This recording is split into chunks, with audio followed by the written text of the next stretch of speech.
যুক্তরাষ্ট্রের president Donald Trump সম্প্রতি Ukraine যুদ্ধ নিয়ে রাশিয়ার প্রেসিডেন্ট ভ্লাদিমির পুতিনের প্রতি তীব্র অসন্তোষ প্রকাশ করেছেন।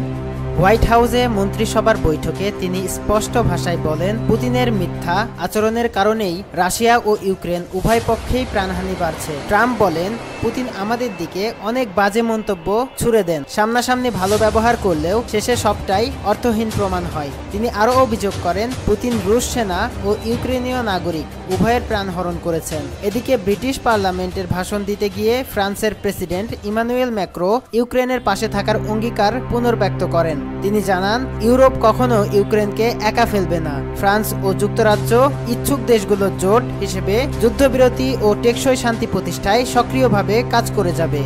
যদিও ট্রাম্প নির্বাচনী প্রচারে ইউক্রেন যুদ্ধ দ্রুত থামানোর প্রতিশ্রুতি দিয়েছিলেন, বাস্তবে এখনও যুদ্ধ প্রশমনে উল্লেখযোগ্য অগ্রগতি হয়নি। পুতিনের সঙ্গে একাধিক ফোনালাপ ও সরাসরি কূটনৈতিক উদ্যোগও এখন পর্যন্ত ব্যর্থ।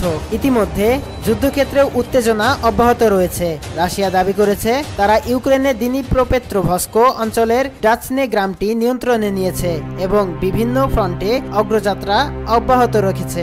এছাড়া গত মে মাসে তুরস্কে রাশিয়া ও ইউক্রেন সীমিত বন্দি বিনিময়ে একমত হলেও বড় পরিসরের যুদ্ধবিরতি নিয়ে আলোচনায় অগ্রগতি হয়নি। ক্রেমলিনের মুখপাত্র দিমিত্রি পেসকভ জানিয়েছেন, পরবর্তী বৈঠকের তারিখ নির্ধারণের জন্য মস্কো এখনও কিয়েভের উত্তরের অপেক্ষায় আছে। তিনি বলেন, যত দ্রুত তারিখ চূড়ান্ত হবে তত দ্রুত আমরা তা ঘোষণা করব।